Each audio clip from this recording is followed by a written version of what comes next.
If you drive past a dealership right now, it's going to be completely full. From their overflow lot to their front lot is going to be full. And it's funny because that same lot was probably empty just 2 to 3 years ago. Dealerships and manufacturers found a way to make more money selling less volume. They made all this money. Dealerships were selling nitrogen-filled tires and market adjustments and adding all this profit. And at the same time, manufacturers rose the MSRP to the moon. And so you can go to a Ford, Dodge, Jeep, and Ram, or even a Chevy dealership, and you will see vehicles over $100,000. And so it's common now to see $70,000, $80,000 vehicles. And now what happens? Of course, longer loan terms. 84 months is becoming more common every single day because that's the only way people can actually afford these vehicles. And there's so much negative equity because over the last few years, people were paying MSRP or even over MSRP for new and used vehicles. Now, if they want to go trade it in or sell it, they're upside down. They owe more than the car's worth. So it's getting harder for dealerships to get this loan to value ratio because people are going to keep buying these cars. They're going to sign the paper, whatever payment it is, $1,000, $1,200, $1,500 payments, and they're starting to have to say no because there's no other option because all these customers are upside down. Over $7,000 is just the average. So in some cases, when you're looking at a domestic truck and they spent $90,000 on a Ram pickup or something crazy, they're going to be $15,000, $20,000 upside down. And at the same time, there's 2023s all over the place at dealerships still at their lot in 2025. And most of the time, those are the dealerships that either add some sort of package to the truck that's like a $30,000 lift package, wheels and tires and all this stuff. It'll make the truck $120,000, and of course it ain't going to sell. It's been there 2 years. And that's all they can do, $20,000, $30,000 discounts. But it's still not enough when these vehicles are over $100,000. We need more than that off. And we haven't even got into reliability issues. Wow, all these prices were going up. Most manufacturers got worse in reliability. They were cutting costs, cutting corners left and right just to increase their profit. So many brand new vehicles have complete engine failure and huge recalls going on right now. And we're talking about brand new $70,000, $80,000,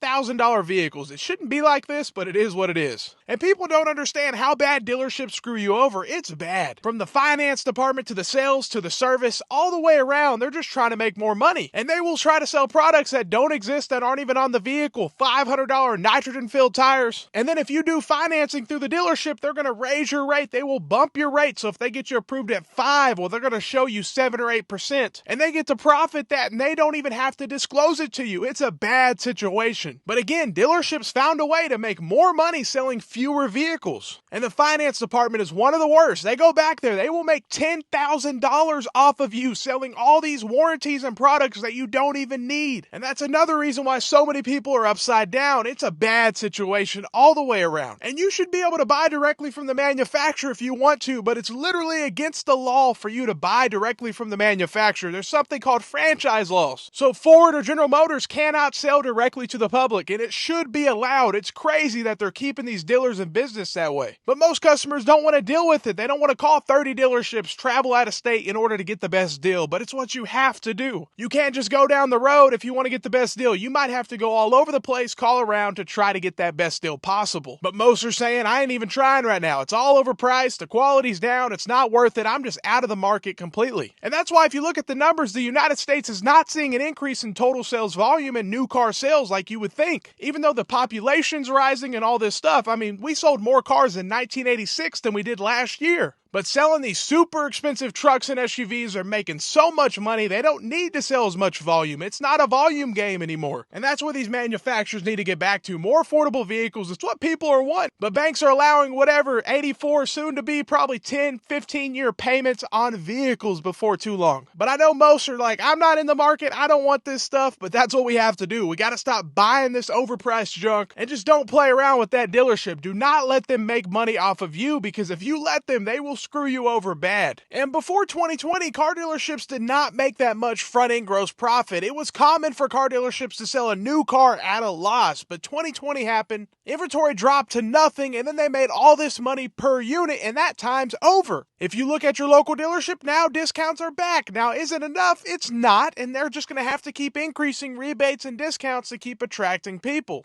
But so many dealerships got used to making this front-end gross profit and even so much in the F&I box. But it's time to get back how it was. It's selling below invoice, below MSRP. It's no more of this over market adjustment, over MSRP crap that so many dealerships were doing. And a lot of them are getting a taste of their own medicine with 2023 still on their lot in 2025. But let me know what you think. Are you in the market for any of these vehicles? Have you been in the market? Is your local dealership full to the brim now and just a few years ago they were empty? Let me know. Have a great day and stay blessed.